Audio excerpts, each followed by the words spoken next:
Hello. Happy Friday. We are in Act 2, Scene 2. Well, we're kind of looking at Act 2, Scenes 1 and 2. But yeah, that's the classwork that we're in. And what you're going to do is you're going to, read through and answer some questions. But I only want you to read through this first section and then answer these 5 questions. I'm just going to go over some stuff about what these questions are asking. So, there's one line that says he jests at the scars that never felt a wound. So the word jests, that kind of means like to joke or make fun of. Question 2 is an opinionated question. Question 3, you just have to kind of look in the text at what Romeo calls Juliet. Question 4, oh, there's 6 questions. Question 4, this is one that I really want you to pay attention to, where it says, you have often heard Juliet be called a maid as a reference to her virginity. Romeo wants Juliet to do what, because why? So, in order to answer this, you have to especially think back to yesterday and Wednesday. What is it that Romeo is really into, especially when it comes to women? What is it something that Romeo seems to be obsessed over, especially when it comes to women he's attracted to? What does he compare Juliet's eyes to? And then what does Romeo say would happen if she really were as bright as the sun and stars? So you're going to take 10 minutes to read through this and answer said questions. Here we go.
2 minutes remaining.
All right, moving on to the next bit. So in here, once again, you are reading through, answering the 1, 2, 3, 4, 5 questions, breaking down what these questions are asking. So first thing, what does Romeo compare Juliet to in this section? That can be found in the text. When Juliet calls out Romeo, Romeo, wherefore art thou Romeo? She's not asking where he is, but she's asking why he is. So essentially, she's like, Romeo, why are you Romeo? But like, think, what is it about Romeo specifically that is basically stopping her from being able to publicly be in love with him? What is like the key thing about him? And then what does she want Romeo to do? What will she do if he does not do said thing? And then there is a line that you're translating, a line that says, that which we call a rose, by any other word, would smell as sweet. With this question, you're taking a look at essentially what it means to call something else. So I'll kind of give this one to you, but think about, we think about a rose. If you were to smell a rose, it would smell like a rose. Plain and simple. If someone called a rose something else, like a different name, that doesn't change that it's still a rose. It's still going to smell like a rose, whether you call it a rose or not. Anyway, I'm going to give you 8 minutes for these questions, and I will see you afterwards.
2 minutes remaining.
Next up, we have a section here, and the original text is on the left, and then a translated text is on the right for you.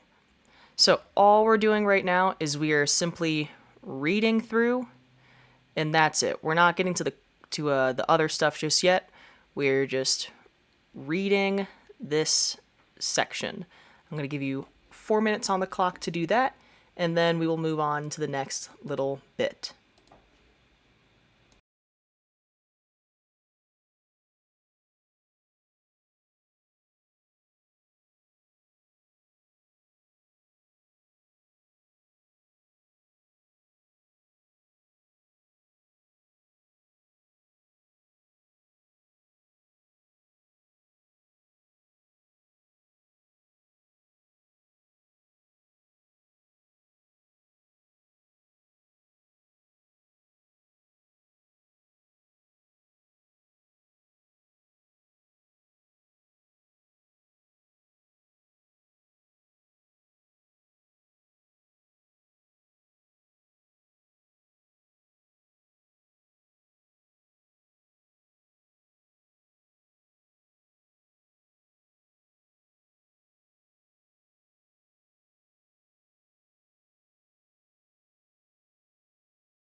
Less than 2 minutes.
next up we have a smaller section here.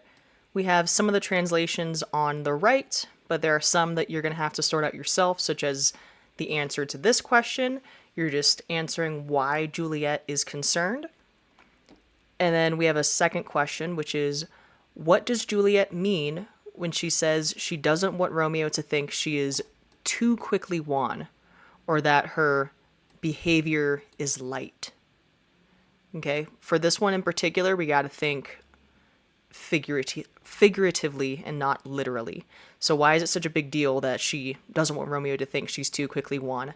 So you're going to read through and answer these two questions. I'm going to give you 4 minutes and then we will be back.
Thirty seconds.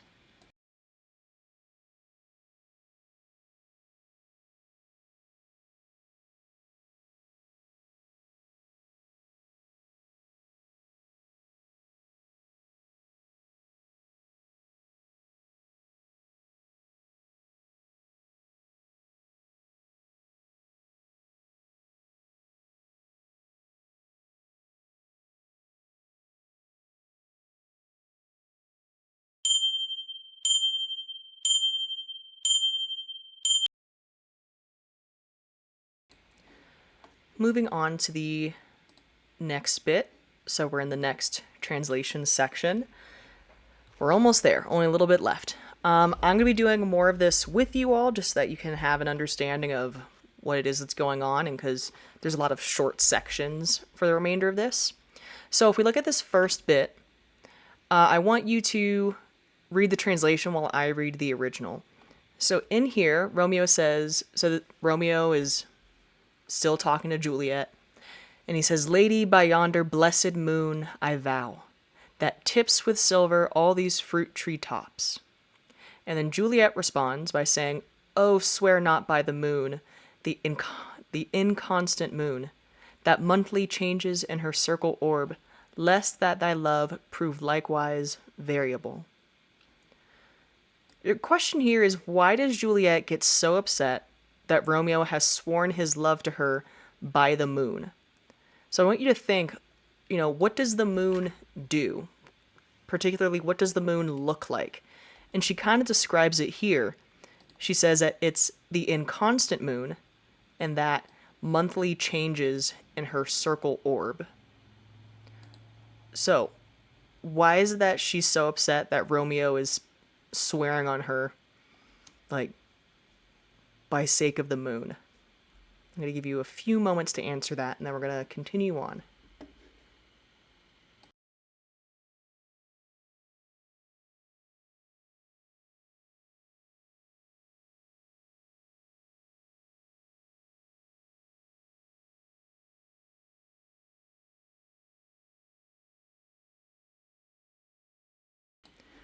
Next section. I'm going to read through the original text, and you can follow along with the translated text.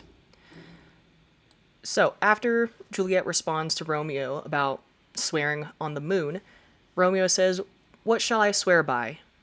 And Juliet says, "Do not swear at all. Or, if thou wilt, swear by thy gracious self, which is the god of my idolatry, and I'll believe thee." And then Romeo says, "If my heart's dear love." And Juliet says, "Well, do not swear. Although I joy in thee, I have no joy of this contract tonight. It is too rash, too unadvised, too sudden, too like the lightning which doth cease to be, ere one can say, it lightens. Sweet, good night. This bud of love by summer's ripening breath may prove a beauteous flower when next we meet. Good night, good night. As sweet repose and rest come to thy heart as that within my breast." Now, in this bit, only a few things to read. So Romeo, after Juliet pours her heart out, Romeo says, "Oh, wilt thou leave me so unsatisfied?" And Juliet says, "What satisfaction canst thou have tonight?" So she's saying, what am I denying you, basically. And Romeo says, "The exchange of thy love's faithful vow for mine." So, with this, real quick, just using your background knowledge on Romeo's motivations throughout this story and what it is that he actually wants, why do you think Romeo is so dissatisfied with Juliet right now? Especially thinking back to, this question about her not wanting Romeo to think she's too quickly won, and also thinking back to, what it is that Romeo wants in this section, referring to her virginity. So yeah, why do you think Romeo's so satisfied? Go ahead and answer that right now.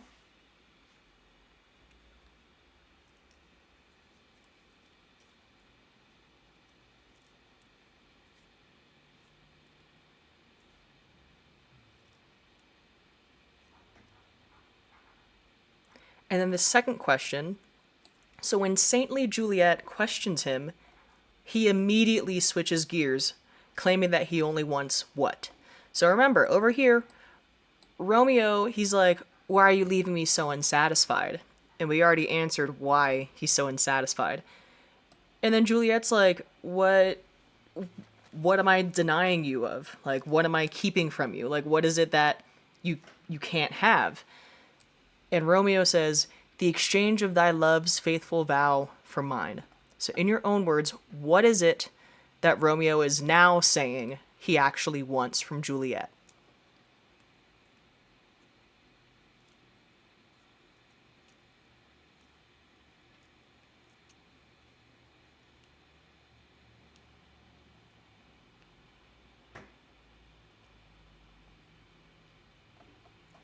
All right. In this section, once again, I'm going to read the left. Feel free to follow along on the right. All right, so after Romeo says what he actually wants, after switching gears on Juliet, Juliet says, I gave thee mine before thou didst request it, and yet I would it were to give it again. And Romeo says, wouldst thou withdraw it? For what purpose, love?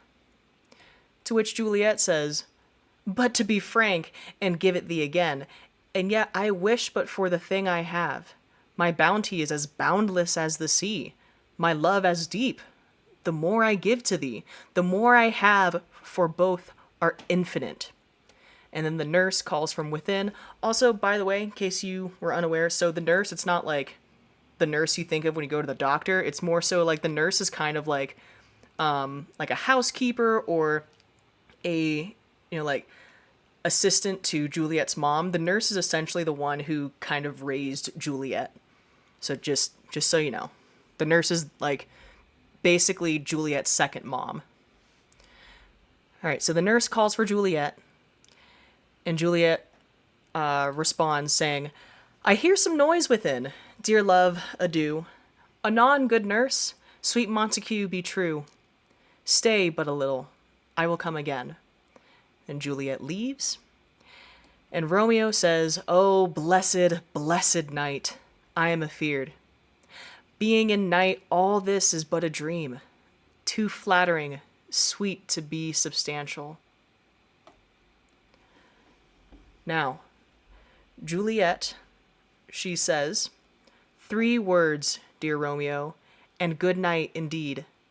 If that thy bent of love be honorable, thy purpose, marriage, send me word tomorrow, by one that I'll procure to come to thee, where and what time thou wilt perform the rite, and all my fortunes at thy foot I'll lay, and follow thee, my lord, throughout the world.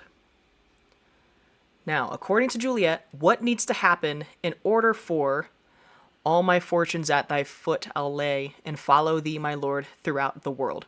So what is it that Juliet wants from Romeo? Type that right now.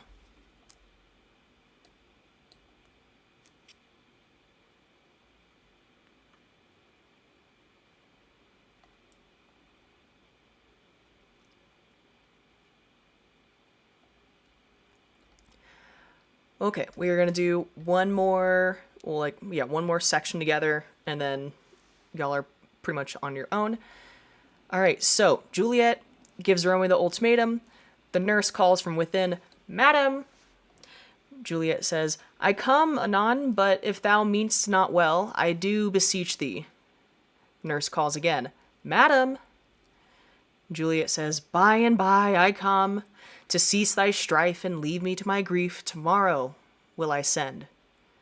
And Romeo says, so thrive my soul. And Juliet says, 1,000 times good night. And then Juliet leaves. Now, Romeo is pretty much talking to himself, and he says, 1,000 times the worse to want thy light. Love goes toward love, as schoolboys from their books, but love from love toward school with heavy looks. So, here's a really key piece. This is a little tricky. You are translating what Romeo is talking about in this section. The word choice is super key here. So you're going to focus on the use of toward and from in order to create meaning. So in this case, I will break down the second half of the analogy. So he's saying love goes toward love. So remember, toward is going, like getting closer or chasing after it. So love goes toward love as schoolboys from their books. So I want you to think, especially for those of y'all who are not a fan of school, he's basically saying, like, in this bit about schoolboys, as schoolboys or as students want to, avoid school. So in the same strength as which, students who hate school want to avoid it, in that same strength, love goes toward love. So schoolboys from, that's from means separate, and toward means to go for something or to meet something. So given that, I want you to sort out what this means, like, but love from love toward school with heavy looks. So I would like you to take a crack at attempting, what is Romeo talking about here? What is he trying to say? Remember, Romeo's a dramatic boy. Keep that in mind. I'll give you a few moments to get that typed out.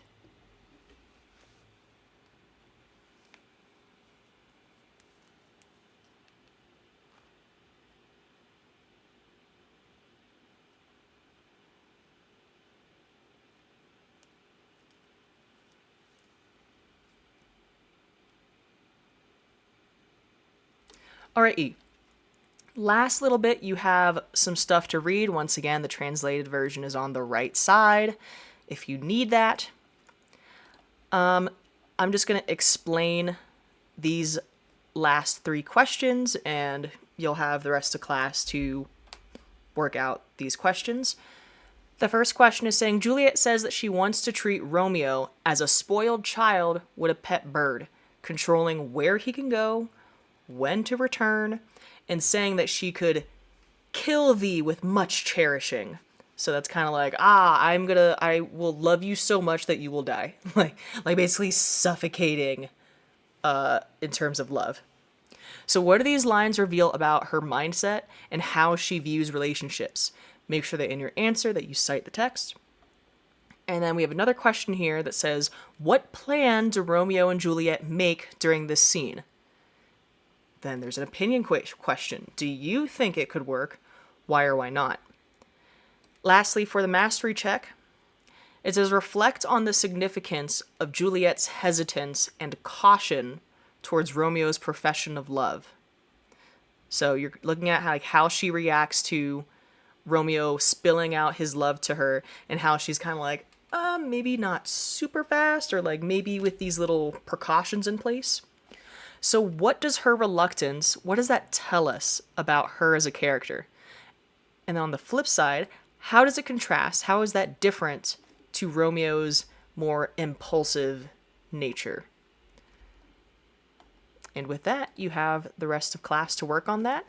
Be sure to check out the study guide for the formative that'll be on Tuesday. And with that, have a great rest of your Friday. Bye bye bye bye bye bye bye bye bye bye bye bye bye bye bye bye bye bye.